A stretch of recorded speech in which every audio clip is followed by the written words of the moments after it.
Hi, welcome to P1, How to Approach an Exam Question in 10 Steps. Now, the first step for our P1 exam questions is to just look at the overall question approach and why it is so important that you follow this approach in all of your question practice and, of course, again on exam day. Now, to talk us through then these 10 steps, we're going to look at an example of a past exam question. So the question I have here in front of me is about KK Limited, and it's from the December 2010 exam paper. Now, all of the P1 questions will consist of a scenario, as we see here, followed by a number of different requirements.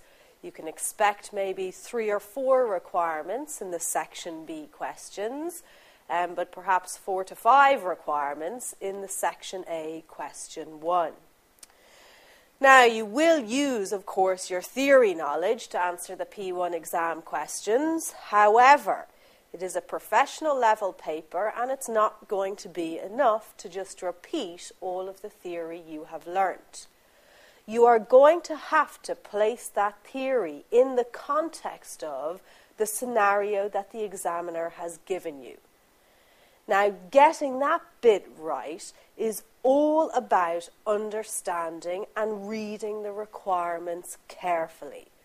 Whatever angle or whatever issues the examiner wants you to look at will be highlighted in the requirements. So it's important that you spend a sufficient amount of time analysing and understanding the requirements before you read the narrative. And of course, then after that, you'll go and write your full answer. So just note down, broadly speaking, our question approach is going to be, and we will look at these steps in detail as we go through our full 10 steps. But the first thing you must do in the P1 exam is plan your answer. To plan your answer effectively, this includes understanding the requirements,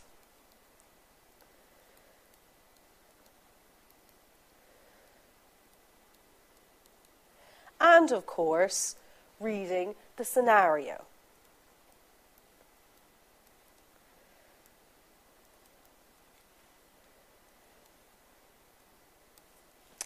And then step 2, of course, at some point you are going to have to write your full answer.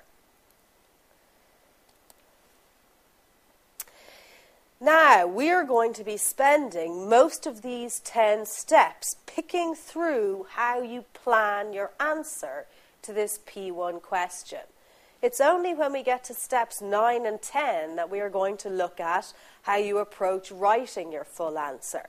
And there's a reason for that. I cannot emphasize enough how important it is for you to plan your answers properly.